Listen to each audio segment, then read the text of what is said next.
and find out something you don't know, I'm more valuable than you. Yeah. In this world of AI and democratized data, you just can't operate that way anymore. I was in a room with somebody and they said, okay, I'm gonna give you 3 seconds. And if your application doesn't work, get out and don't come back. And I was literally, he was timing it. And I'm going, oh God.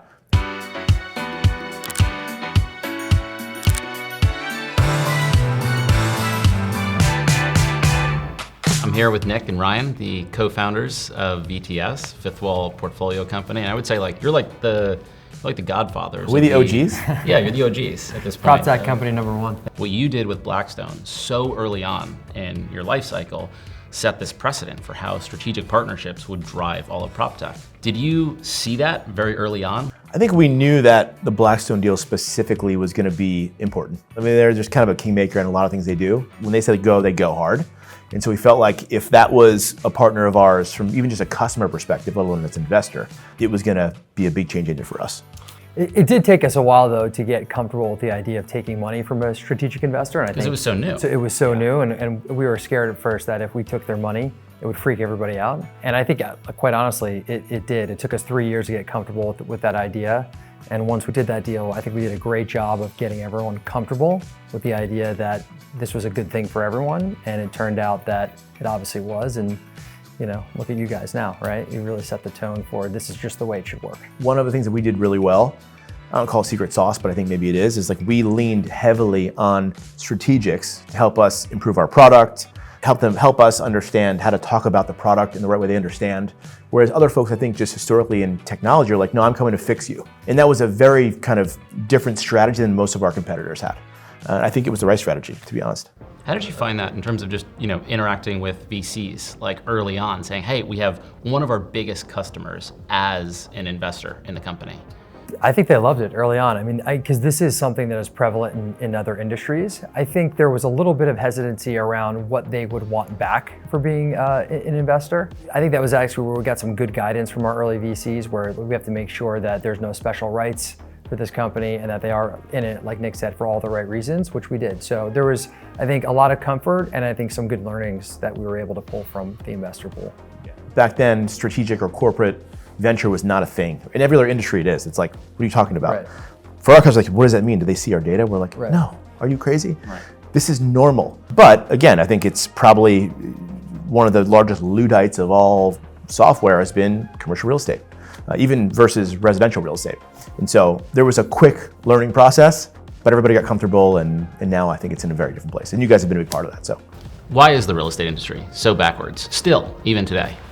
We both have, I think, strong opinions about that. Yeah, listen, I think we're in an industry where people have been making a lot of money doing things the same way for a very long time. And so, if it's not broken, why change? Right? I think that's the root of the majority of the problems. I will say that has changed pretty significantly. Most people realize that if there's a better way to do it and it works, we should consider it. And so I think that's really the change that we've seen over the last 10 years. But I think it all comes back to the ability to make money. Yeah, I think as a part of that, people had convinced themselves that opacity was leverage. And find out something you don't know, I'm more valuable than you. Yeah. And I'm sure parts of that probably are true. But in this world of AI and democratized data, you just can't operate that way anymore. There's too much available to too many people in every other area they play in. And so I think we've done a good job of convincing them that data is good, software is good, tech can help you, not hurt you. And the folks who lean in the hardest are the ones who win, not the other way around. And so per Ryan's point, like the speed at which that's been happening the past even 2 years, kind of post-COVID, has been paramount.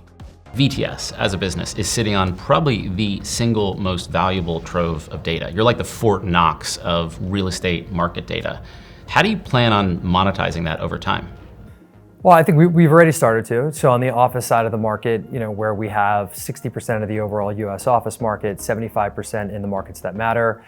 We did introduce the early versions of our data product, which is the first real-time office data research product in the world.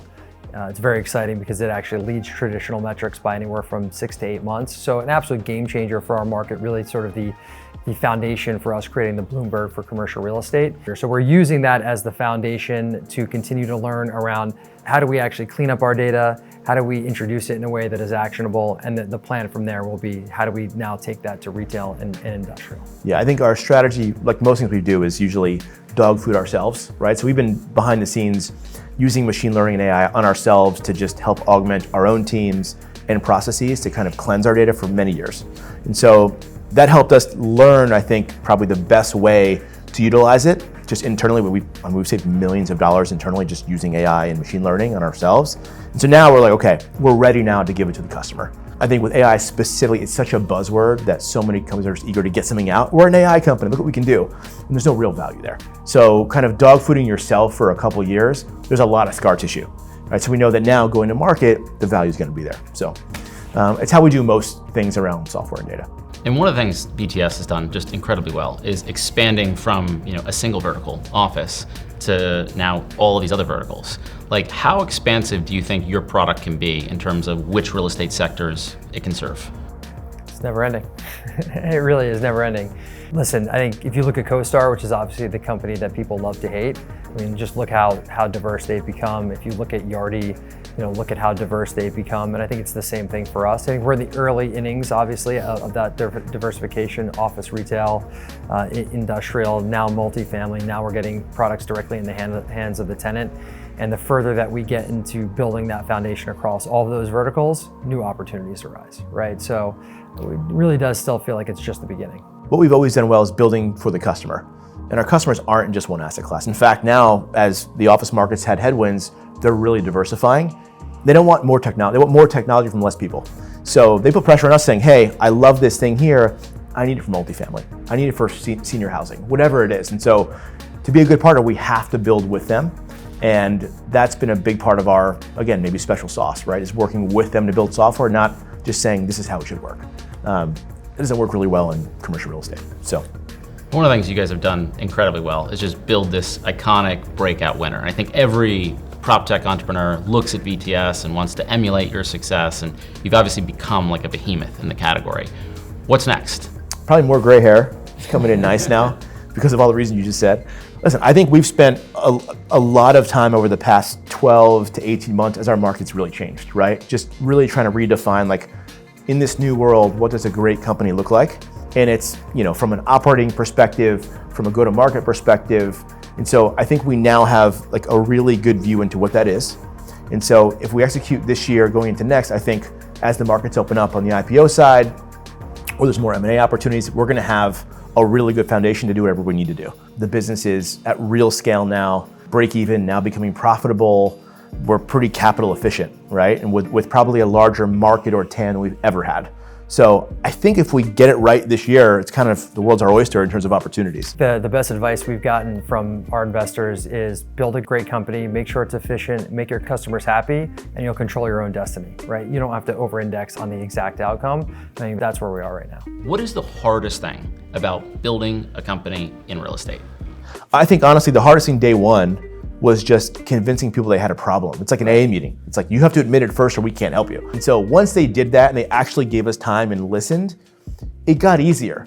But they gave us very little room to make mistakes. Like, literally, I remember one of our first meetings, I was in a room with somebody and they said, okay, I'm gonna give you 3 seconds. And if your application doesn't work, get out and don't come back. And I was literally, he was timing it. And I'm going, oh God. And it worked. And he was like, okay, keep talking. And that was it. That was the experience we had going door to door, right? Like, selling with fax machines to try to look at our software. It's really cool. So that was the hardest, I think. Yeah. And new challenges come along after that. For sure. The way I describe it is we spent the first 2 years convincing people on the right side of Park Avenue that they did things the same way as the people on the left side of Park Avenue.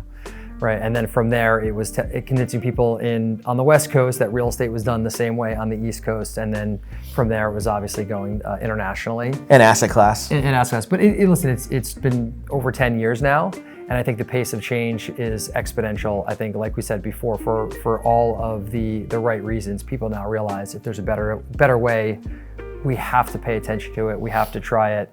Again, I think just so much of your success underpins what's just happening in the industry. But Nick's right. I think despite the fact that people are willing to change, the product has to work, right? And I think people in this industry are less forgiving.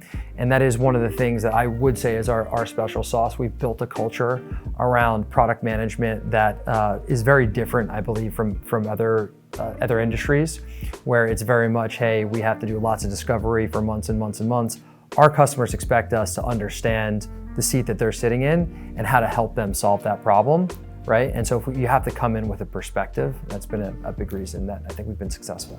Marrying these two worlds of real estate and tech is super hard. You guys have obviously done it incredibly well. But I remember you telling me a story very early on about how you got your first coders. I think it was like at a deli or something like that. Yeah, our third co-founder, who's since retired from the company after a long time, we were at a deli, a few of us just like having lunch.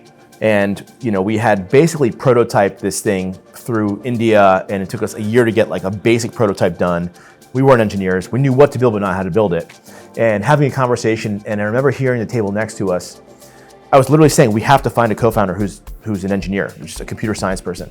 And I remember hearing words like CSS or HTML, and I'm like, I think these guys are engineers next to us. This is at a deli.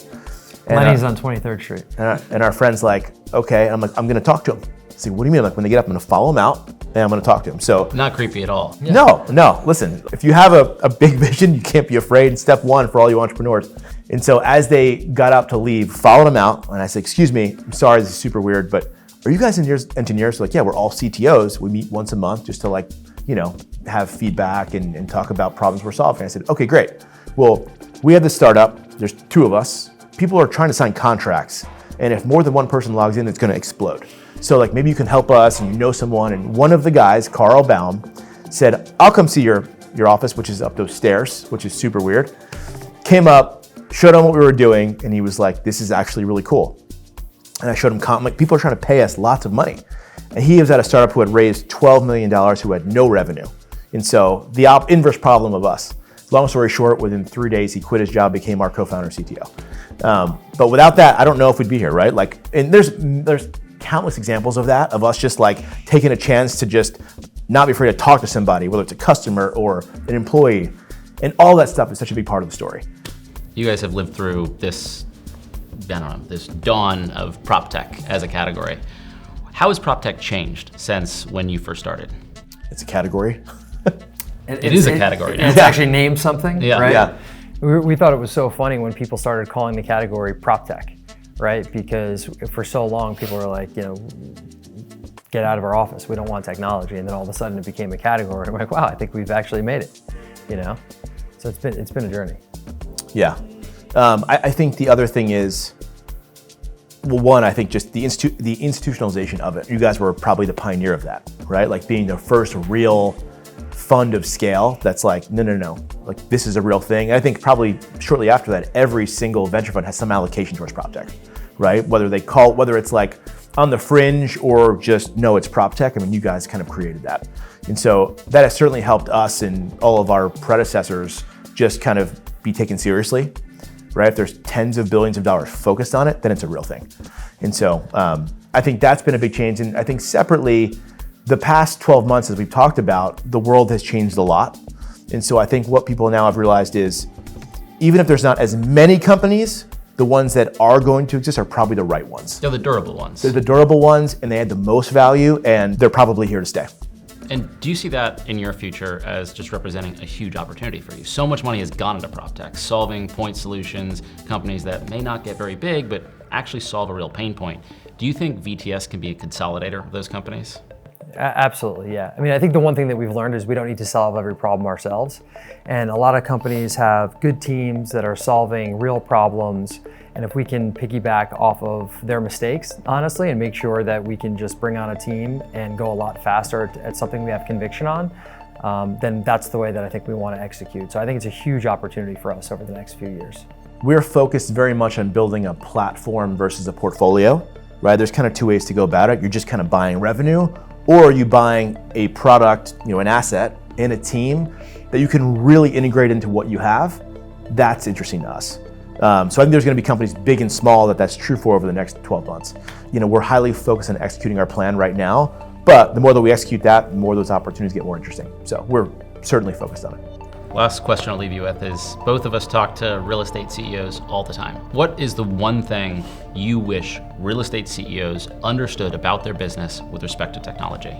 That they need to be involved to change. I think a lot of times people love the idea of investing in prop tech or being innovative, and then people actually don't show up to meetings, right? So I think if you look at, the companies that are the leaders in the space, I mean, our relationships are top down, and these are people that are involved in the way that, and helping lead the charge in terms of the pace of change within an organization. You have the Brookfields, the Blackstones, the Tishman Spires of the world. These are the companies where they're investing in prop tech, and the executives are very engaged in everything that we're doing, right? And you do get companies that are like, hey, we know prop tech is it's important, we know technology is important, we want to invest, we want to be innovative, and then they don't actually shepherd the company through that change, right? So I think that's the number one thing. I'd agree. I think that's the most important thing. It is top down. If the CEO is engaged and truly believes in it, and it's part of their mission, everything else falls into place. So. Yeah, and candidly, this is where you guys have been very helpful, right? We tend to have great relationships at a lot of our customer base, but not all of them. And I think where Fifth Wall has been very helpful is making sure that the executives have an understanding of what we're doing, what we're trying to accomplish, and making sure that they're focused on working with us the right way. You guys make it easy, and it's been awesome to be partners with you guys, and obviously love watching your success story at VTS. So thrilled to be a part of it. More to come. Yeah, thank you very much. Cool.